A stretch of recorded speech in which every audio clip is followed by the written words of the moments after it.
আসসালামু আলাইকুম। আমি পেঁয়াজ 2 মিনিট ভেজে নিয়েছি, তারপর এলাচ, লং, দারচিনি, তেজপাতা সব দিয়ে দিলাম। আমি কিন্তু এখানে বড় এলাচও ইউজ করেছি। এখন আমি ভেজে নিব কিছুক্ষণ। আমি আদা রসুন বাটা এবং লবণও দিয়ে দিয়েছি। এখন আমি একটু নেড়েচেড়ে ভেজে নেব। আমি হলুদের গুঁড়া, মরিচের গুঁড়া, ধনিয়ার গুঁড়া, জিরার গুঁড়াও দিয়ে দিলাম। এখন একটু নেড়ে চেড়ে তারপর আমি পানি দিয়ে দিব।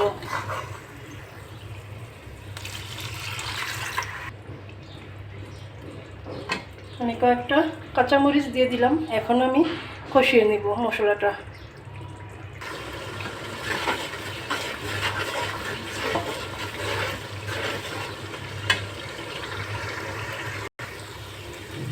আমার মশলা কষানো হয়ে গেছে।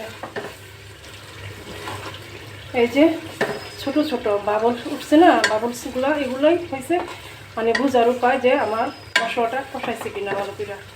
এটা এখন কষানো হয়ে গেছে সুন্দর করে।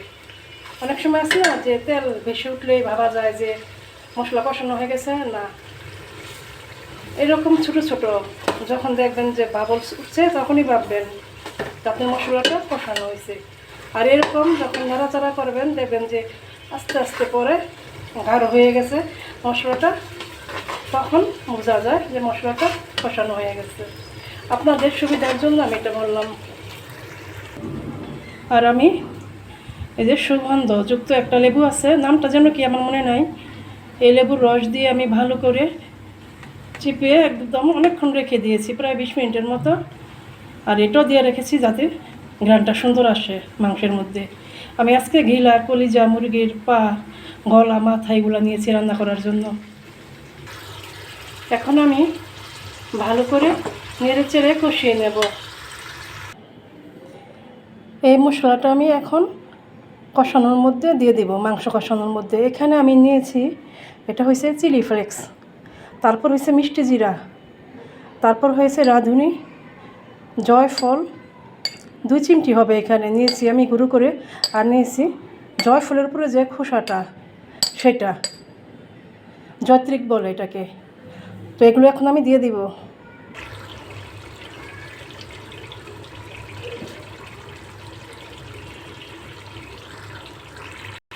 ঝোলের জন্য পানি দিয়ে দিচ্ছি।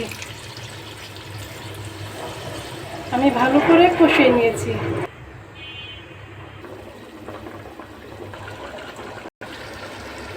রান্না শেষ। আল্লাহ হাফেজ।